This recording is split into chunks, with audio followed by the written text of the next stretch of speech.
An official Israeli delegation has landed in Bahrain to attend a meeting of the World Heritage Committee.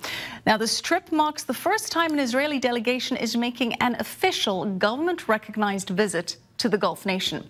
A Bahraini official told I-24 News that the visit may mark the start of diplomatic ties between the nations. We're now joined by Rabbi Marc Schneier. He's the president of the Foundation for Ethnic Understanding. That's an organization that promotes ties between Jewish and Muslim communities. Rabbi, nice to have you with us. Pleasure. So, Rabbi, no official confirmation from the government, but you've certainly visited Bahrain several times, and you've also put forward the idea that ties between Bahrain and Israel are soon to have a major breakthrough. I mentioned to your correspondent in Israel back in March, I've been to Bahrain many times. I'm very proud of my connectivity with His Majesty, King Hamad, and the royal family. And of the 6 Gulf states, if I was a betting man, I would predict that Bahrain will be the first of the 6 Gulf states to establish relations with Israel. Why would it be the first?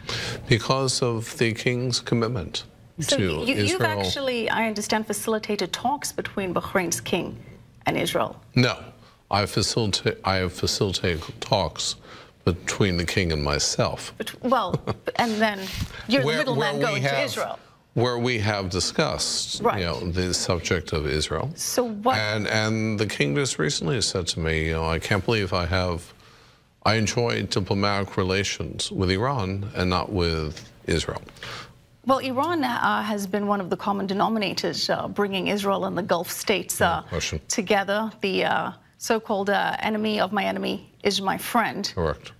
What happens if things improve with Iran? What happens if, say, the Trump administration sanctions start to take effect, and you either have Iran coming back to the negotiating table and the threat is mitigated, or perhaps it leads to some kind of regime change? What would that mean for these warming ties between Israel and Gulf states? Well, the movement in terms of the Gulf states coming closer to Israel, clearly Iran is a factor. But it's not the only factor. I recently heard from the Saudis that their particular interest in Israel is not only in terms of combating Iran, but the Crown Prince of Saudi Arabia, known as MBS, his new economic reform plan in 2030, they see the value of joining forces with Israel in terms of creating that part of the world is one of the most prosperous and one of the most lucrative regions in the world today. So there are certainly, as you say, a number of factors. What is preventing these Gulf nations from coming out and formally establishing ties? Is it the Israeli-Palestinian conflict? Yes, but also in terms of the people in the streets. I've heard this from the leadership of Qatar.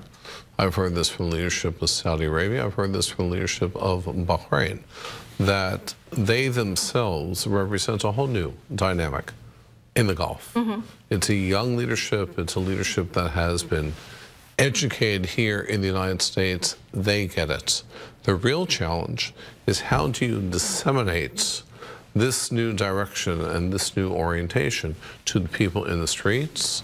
Again, that's a process, and I'm not going to sit here and represent that we've reached the promised land of Gulf-Israel relations.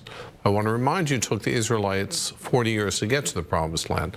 The good news is that the journey has begun, and among the 6 Gulf states, I believe Bahrain will be the first. And they've expressed that explicitly to you? Yes. Okay. Well, let's hope you're right. Thank you so much, Rabbi Marc Schneier. Appreciate you being on the show. My pleasure. Well, meanwhile,